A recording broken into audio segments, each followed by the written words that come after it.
Dito nga pala mga kalakwatsero, patuloy kaming naliligo dito sa talon na to. Ay talagang napakaganda at napakalinaw ng tubig. At sa aming paliligo na ito ay talagang nakikita namin na malakas ang agos ng tubig. At maya maya pa lang ay may mga dumating na mga kabataan, mga na gustong maligo at mga nagsisipag laro pa habang sila ay naliligo. May mga exhibition pa silang ginagawa. Ako ay nandito lang sa isang tabi at nakita ko, pinanood ko lang mga kabataan to na habang naliligo ay nagtatamblingan pa sila patalikod. Ayan, ay galing sila magsipaglaro mga kalakwatsero. Sabay-sabay pa silang tumatambling mga kalakwatsero, kaya medyo masaya ang aming dayo dito sa isla na to. Ito namang mga kabataang babae na ito ay mga naliligo rin. Siguro sila ay mga taga ritong tao, yung mga residente dito, mga kabataang ito na naliligo. Nataon daw na walang pasok kaya sila ay naliligo sila dito. Dumayos din sila dito kagaya namin. Dito nakita ko yung mag-ama na naliligo doon sa kabilang side na iyan. Yung mga kabataan ay nagsisipag akyatan doon sa may talon. Kaya maingay at masaya ang paliligo namin dito. Napakasaya. Mga kabataan ito walang tigil sa kakalangoy, kakatumbling. Kaya yan, giniginaw na sila, nakababad sa tubig. Di na nila halos makayanan yung ginaw dahil sa sobrang lamig ng tubig, pero tuwan-tuwa pa rin sila. May pag-akit pa sila doon sa gilid ng talon para lang tumalon dito sa tubig na binabagsakan ng talon.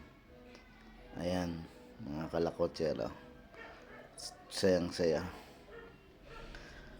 Dito halos di ko alam kung sila ay magsyuta or mag-anak, magkaibigan. Diyan sila nagtatamblingan para tumalon patungo dun sa tubig. Meron din siyang umakyat mismo dun sa pinakataas para lang makita sa video na sila ay nandun sa pinakataas. Kada tumbling nila sila ay bumabalik dun sa taas. Masaya at talagang matutuwa ka sa tubig dito. Grabe ang ganda. Dito nag-aano kami mga kalakotsero, nakaupo lang, pinapanood namin ng mga kabataang ito. Ayan sila, halos walang tigil, walang kapaguran sa paliligo, pagtalon at paglangoy sa talon na to. May mga kantsawan pa silang ginagawa, mga challenge na kung kaya, kung papaano sila tumalon. At pagbagsak ay tawanan mga kabataang ito. Ayan mga kalakotsero, siging talon sila, siging langoy, walang kapaguran, sige lamang mga kalakotsero. Talagang napakasaya at dahil sa napakaganda ng tubig at napakalamig, halos lahat sila ay giniginaw na mga kalakotsero. Ayan. Dito sila ay nag-iipon-ipon at may dumating pang mga kasamahan sila na halos maliligo din kagaya nila, mga grupo pala mga kalakotsera.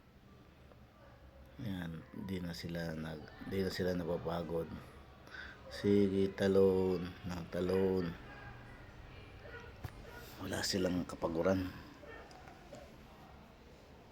Dito lang naman ako sa tabi habang pinapanood ko ang kanilang mga pag-exhibition sa tubig. Ayan.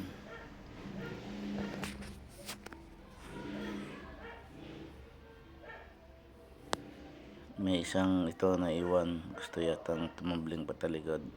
Kinakantsawan nila paano at kung kaya daw tumambling na pagtalon. Ngunit siya ay hindi na kinakaya, lamig. Halos lahat ay nilalamig ng mga kabataang ito. Dahil sobrang lamig talaga ng tubig.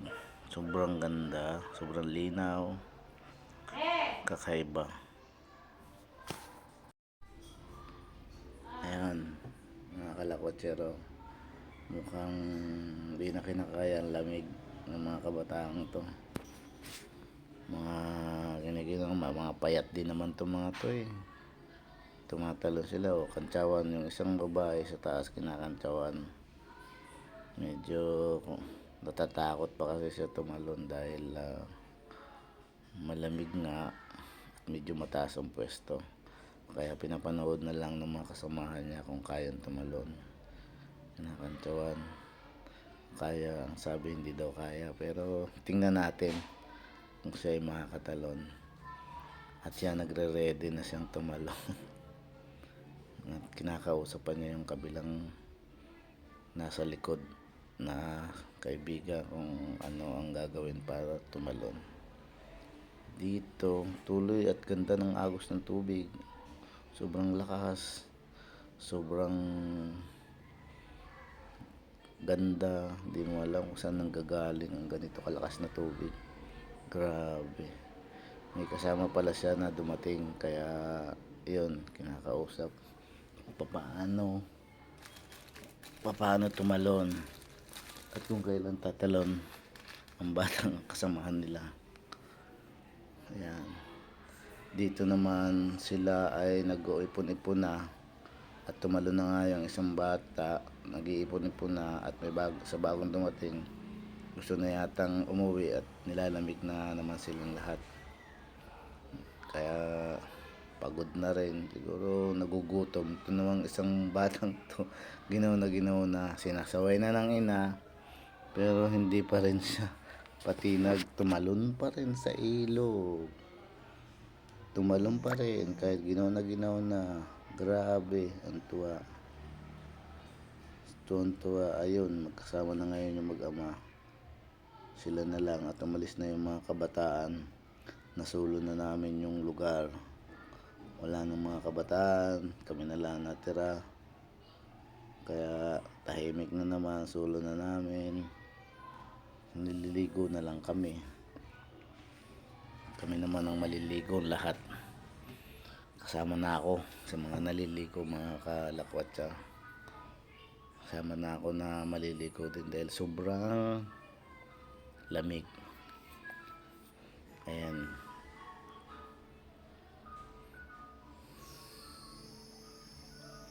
Dito, yung kasama namin isang lalaki na doon sa gilid ng tabi, hindi pala marunong lumangoy, kaya medyo doon lang siya sa gilid-gilid naliligo, langoy-langoy ng kaunti para lang makapaligo sa sapa. Kasi hindi naman siya nakaranas ng probinsya.